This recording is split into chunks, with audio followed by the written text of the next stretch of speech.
ನಾನು ನನ್ನ ಮನೆಯವರು ಯೆಹೋವನನ್ನು ಸೇವಿಸುವುದರಿಂದ ಯಾಕೆ ಹೇಳ್ತಾರೆ ಅಂತಂದ್ರೆ, ಯೆಹೋಶುವನ ದೃಷ್ಟಿಯಲ್ಲಿ ಅವನ ಕುಟುಂಬನೇ ಇಸ್ರಾಯೇಲ್ ಜನಾಂಗವಾಗಿತ್ತು. ಅವನ ಕುಟುಂಬವೇ ಸಭೆಯಾಗಿತ್ತು.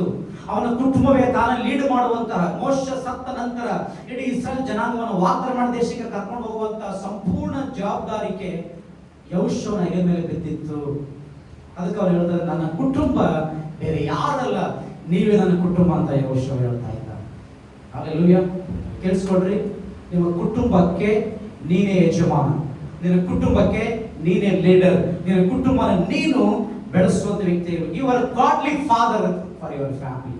ನಿಮ್ಮ ಕುಟುಂಬಕ್ಕೆ ನೀವೇ ಆತ್ಮಿಕವಾದ ತಂದೆಯಾಗಿದ್ದೀರ. ಆಮೇಲೆ ಫಾಸ್ಟ್ ಬರ್ತಾರೆ. ಆಮೇಲೆ ನಿಮ್ಮ ಕುಟುಂಬಕ್ಕೆ ನೀವೇ, ಯಾಕಂದ್ರೆ ನೀವು ಬೆಳಗ್ಗೆ ಎದ್ದ ತಕ್ಷಣವೇ ನಿನ್ನ ಕುಟುಂಬನ ಪ್ರಾರ್ಥನೆ ಕಟ್ಟುವವರು ನೀವೇ. ವಾಕ್ಯ ಒಟ್ಟಾಗಿ ಸೇರಿ ಓದುವವರಾಗಿರ್ಬೇಕು. ಕುಟುಂಬ ಒಟ್ಟಾಗಿ ಸೇರಿ ಕುಟುಂಬವಾಗಿ ಪ್ರಾರ್ಥಿಸಬೇಕು, ಕುಟುಂಬವಾಗಿ ಸಭೆಗೆ ಬರಬೇಕು, ಕುಟುಂಬವಾಗಿ ದೇವರನ್ನು ಆರಾಧನೆ ಮಾಡಬೇಕು, ಕುಟುಂಬವಾಗಿ ಪ್ರತಿಯೊಂದು ಸಭೆಯ ಕಾರ್ಯಕ್ರಮಗಳಲ್ಲಿ ಭಾಗವಹಿಸಬೇಕು, ಕುಟುಂಬವಾಗಿ ಪ್ರತಿಯೊಂದು ಆತ್ಮಿಕವಾದ ಸಂಗತಿಗಳಲ್ಲಿ ಭಾಗವಹಿಸುವಂತವರಾಗಿರ್ಬೇಕು ನೀವು. ಹಲ್ಲೆಲೂಯಾ. ಸೊ ಕುಟುಂಬವಾಗಿ ನೀವು ಸೇವಿಸಬೇಕೆಂಬುದಾಗಿ ದೇವರ ವಾಕ್ಯದಲ್ಲಿ ಬರೆಯಲ್ಪಟ್ಟಿದೆ. ಒಬ್ಬ ತಂದೆಯು ಒಂದು ಕುಟುಂಬದಲ್ಲಿ ಆತನೇ ಆತ್ಮಿಕವಾದ ಲೀಡರ್ ಆಗಿರುತ್ತಾನೆ. ನಾವು ಬೆಳಿಗ್ಗೆ ಎದ್ದ ತಕ್ಷಣ ನಮ್ಮ ಮಕ್ಕಳಿಗೆ, ಚಿಕ್ಕ ಮಕ್ಕಳು ನಾವು ಎದ್ದ ತಕ್ಷಣ ನಾವು ಸ್ವಲ್ಪ ಪ್ರಾರ್ಥನೆ ಮಾಡಿದ ತಕ್ಷಣ ಫಸ್ಟ್ ನಮ್ಮ ಮಕ್ಕಳು ಎದ್ದ ತಕ್ಷಣ ಅವ್ರು ವಾಶ್ರೂಮ್ ಹೋಗೋಣ ಮುಂಚಿತವಾಗಿ, ಅವ್ರು ಏನೇ ಮಾಡೋಕ್ಕೆ ಮುಂಚಿತವಾಗಿ ನೀವು ಫಸ್ಟ್ ಮಾಡ್ಕೊಳ್ಳೋದು ಪ್ರೇ ಮಾಡ್ಬೇಕಂತ ಅವ್ರು ಹೇಳ್ಕೊಡ್ತಾ ಇದ್ದಾರೆ. ಈ ವಯಸ್ಸಲ್ಲಿ ಅವ್ರು ಹೇಳ್ಕೊಡ್ಬೇಕು. ಅವರು ಜೀವನ ಪರ್ಯಂತ ಸಾಯುವ ತನಕ ಅದನ್ನು ಮರಿಬಾರ್ದು. ಅದೊಂದು ಅವರಿಗೆ ಹ್ಯಾಬಿಟ್ ಆಗ್ಬೇಕು.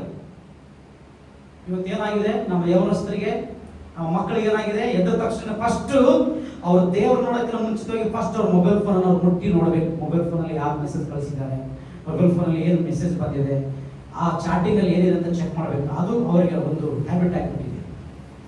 ಬೆಳಗ್ಗೆ ಎದ್ದ ತಕ್ಷಣವೇ ಫಸ್ಟ್ ನಿನ್ನ ಬಿಸ್ನೆಸ್ ಯಾರ ಜೊತೆ ಗೊತ್ತಾ, ನಿನ್ನ ಸೃಷ್ಟಿ ಮಾಡಿದ ಸೃಷ್ಟಿಕರ್ತ ಜೊತೆ ನಿನ್ನ ಬಿಸ್ನೆಸ್ ಸ್ಟಾರ್ಟ್ ಆಗಬೇಕು. ಹಲ್ಲೆಲೂಯಾ.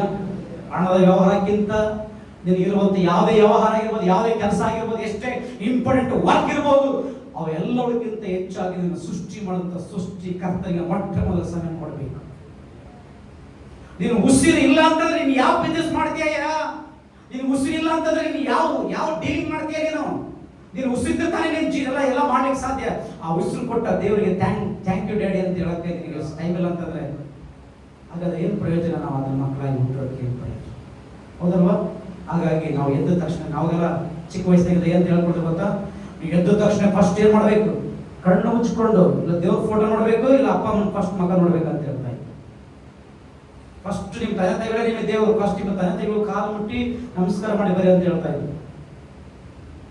ಆಮೇಲೆ ಆದ್ರೆ ಇವತ್ತು ನಾವು ನಮ್ಮ ಮಕ್ಕಳಿಗೆ ಟೀಚ್ ಮಾಡ್ಬೇಕಂದ್ರೆ ಎದ್ದ ತಕ್ಷಣವೇ ಯೇಸು ಕ್ರಿಸ್ತನಿಗೆ ನಿಮ್ಮ ಮಟ್ಟವಾಗಿ ಸ್ತೋತ್ರ ಸಲ್ಲಿಸಬೇಕು.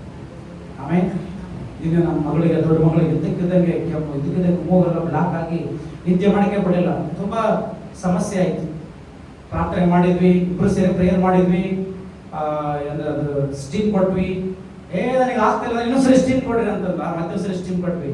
ನನಗೆ ಮೂಗೆಲ್ಲ ಕಟ್ಕೊಳ್ತಾ ಇದೆ, ಇದಕ್ಕಿದ್ದಂಗೆ ಗೊರ್ರನ್ನ ಎದ್ಬಿಟ್ಟು ಹಂಗೆ ಕಿರ್ಚಿದ್ರೆ ಸಣ್ಣ ಮಗಳು ಎಲ್ಲ ಎದ್ಬಿಡ್ತಾಳೆ ಅಂತ ಸ್ವಲ್ಪ ನಿಧಾನ ಜೋರಾಗಿ ಕಿರ್ಚ್ಬೇಡ, ಏನಾಗಿದೆ ಅಂತೇಳಿ ಆಮೇಲೆ ಸ್ಟಿಕ್ ಕೊಟ್ಟು ಮೂಗಿನೆಲ್ಲ ಅದು ಬ್ಲಾಕ್ ಇದೆಲ್ಲ ಓಡಿಸಿ, ಆಮೇಲೆ ಇದು ವೀಕ್ಸ್ ಎಲ್ಲ ಎಲೆಗೆಲ್ಲ ಹಚ್ಚಿ ಮತ್ತೆ ಮನಗಿಸಿದ್ವಿ. ಬೆಳಗ್ಗೆ ಎದ್ದೋಳು, ಈಗ ಹೆಂಗಿದೆ ಅಮ್ಮ ಮಗಳೇ ಅಂತ ಕೇಳಿದೆ. ಈಗ ಚೆನ್ನಾಗಿದೆ. ಹಾಗಾದ್ರೆ ಯೇಸಪ್ಪ ನಿನಗೆ ಗುಣಪಡಿಸಿರಲ್ವಾ, ಯೇಸಪ್ಪ ನೀನು ಥ್ಯಾಂಕ್ಸ್ ಹೇಳಲ್ವಾ? ಥ್ಯಾಂಕ್ಸ್ ಹೇಳ್ಬೇಕಾಗಿ. ಹಾಗಾದ್ರೆ ಪ್ರೇಯರ್ ಮಾಡಂತೇಳಿ ಪ್ರೇಯರ್ ಮಾಡೋಕ್ಕೆ ಸ್ಟಾರ್ಟ್ ಮಾಡಿ. ಈ ಥರ ಸಣ್ಣ ಸಣ್ಣ ಸಂಗತಿ ಕೂಡ ಅವರಿಗೆ ನೀವು ತಿಳಿಸ್ಕೊಡ್ಬೇಕು. ಹೌದು, ನಾನು ಗುಣಪಡಿಸಿದ ಯೇಸಪ್ಪ, ನನಗೆ ಸ್ಕೂಲಿಗೆ ಸೇರಿಸಿದ ಯೇಸಪ್ಪ.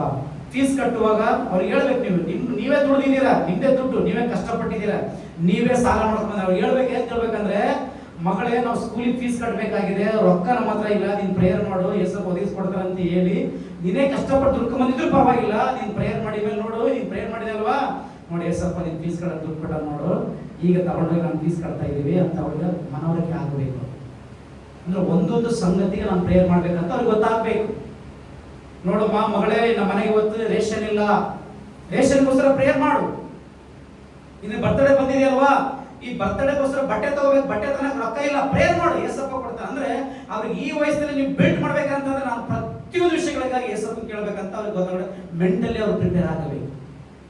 ಆಮೇಲೆ ಒಂದು ಬಟ್ಟೆ ಬೇಕಂದ್ರು, ಒಂದು ಸ್ಕೂಲಿಂದ ಸ್ಕೂಲ್ ಸಾಕ್ಸ್ ಬೇಕಂದ್ರು, ಅವ್ರು ಪ್ರತಿಯೊಂದು ವಿಷಯಗಳಿಗೆ ದೇವರು ಯೇಸಪ್ಪ ಹತ್ರ ಪ್ರೇಯರ್ ಮಾಡಬೇಕು, ಯೇಸಪ್ಪ ಹತ್ರ ಪ್ರೇಯರ್ ಮಾಡಬೇಕು, ಯೇಸಪ್ಪ ಪ್ರೇಯರ್ ಮಾಡಿದ್ಮೇಲೆ ಎಲ್ಲ ಒದಗಿಸ್ಕೊಡ್ತಾರೆ ಅಂತ ಅವ್ರಿಗೆ ಗೊತ್ತಾಗ್ಬೇಕು.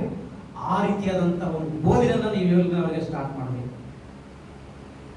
ಇನ್ ಡಾಕ್ಟರ್ ಆಗ್ಬೇಕು, ಇಂಜಿನಿಯರ್ ಆಗ್ಬೇಕು, ಪೊಲೀಸ್ ಆಗ್ಬೇಕು, ಅದರ ನೆಕ್ಸ್ಟ್ ಫಸ್ಟ್ ಏನ್ ಪ್ರೇಯರ್ ಮಾಡ್ಬೇಕು ಅವರಿಗೆ, ಅವ್ರ ದೇವರ ಮೇಲೆ ಡಿಪೆಂಡೆನ್ಸಿ ಅವ್ರಿಗೆ ಬರಬೇಕು. ಅವ್ರು ಒಂದೊಂದು ಕ್ಷಣ ದೇವ್ರ ಮಾನ ಹಾತ್ಕೊಳ್ಳುವಂತವ್ರಾಗಿರ್ಬೇಕು. ಆಮೇಲೆ ಇದೇ ನೀವು ಪ್ರಾರ್ಥನೆ ಮಾಡೋದನ್ನ ಅವ್ರಿಗೆ ಕಲಿಸ್ಕೊಡ್ಬೇಕು. ಹಲ್ಲೆಲೂಯಾ. ಸೊ ಹಾಗಾಗಿ ತಂದೆಯ ಜವಾಬ್ದಾರಿ ಅಂತಂದ್ರೆ ಒಂದು ಕುಟುಂಬವನ್ನು ಆತ್ಮಿಕವಾಗಿ ನಡೆಸುವಂತ ನಾಯಕನೇ ಕುಟುಂಬದಲ್ಲಿರುವಂತಹ ತಂದೆಯ ಜವಾಬ್ದಾರಿಗೆ ಆಗಿದೆ. ಆಮೇಲೆ ಒಂದು ವೇಳೆ ತಂದೆ ಇಲ್ಲಂತ ತಾಯಿಯಿಂದ ಹೇಳ್ತಾ ಇದ್ದೇನೆ, ನೀವು ನಿಮ್ಮ ಮಕ್ಕಳಿಗೆ ನೀವೇ ಆತ್ಮಿಕವಾದ ನಾಯಕರಾಗಿದ್ದೀರ. ನೀವೇ ನಿಮ್ಮ ಮಕ್ಕಳನ್ನು ಆತ್ಮಿಕವಾಗಿ ಬೆಳೆಸಬೇಕಾಗಿದೆ. ಅವರು ಪ್ರತಿದಿನ ಪ್ರಾರ್ಥನೆ ಮಾಡಲಿಕ್ಕೆ ಡೈಲಿ ಪ್ರೇಯರ್ ಮಾಡಬೇಕು ವಿತೌಟ್ ಮಿಸ್ಸಿಂಗ್. ಯಾವ to make the to pray.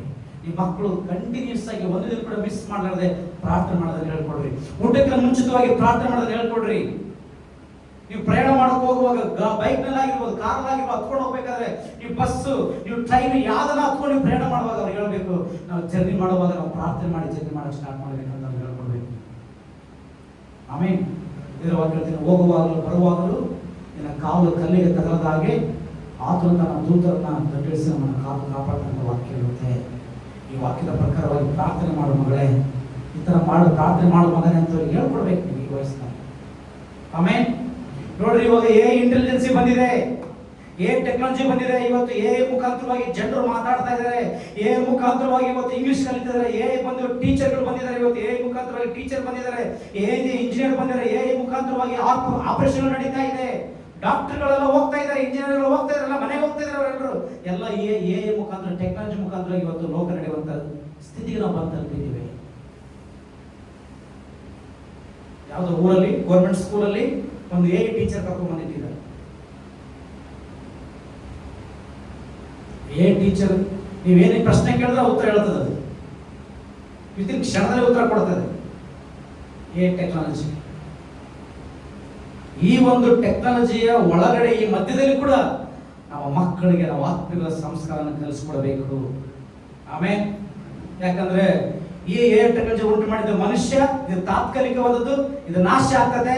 ಆದ್ರೆ ನಾವು ಮತ್ತು ನೀವು ಸೇವೆ ಮಾಡುವಂತ ದೇವರು ಸರ್ವಶಕ್ತನ ದೇವರು, ನಿತ್ಯ ನಿರಂತರವಾಗಿರುವಂತ ದೇವರಾಗಿದ್ದಾನೆ. ಹಲ್ಲೆಲೂಯಾ. ಮನುಷ್ಯ ಮಾಡಿದೆಲ್ಲ ಏನು ಗೊತ್ತಾ, ಅದು ನಾಶ ಆಗಿ ಹೋಗ್ತದೆ. ಮನುಷ್ಯ ಮಾಡಿದ ಕೆಲವಕ್ಕೆ ಅಂತ್ಯ ಇದೆ, ದೇವರಿಗೆ ಅಂತ್ಯ ಇಲ್ಲ.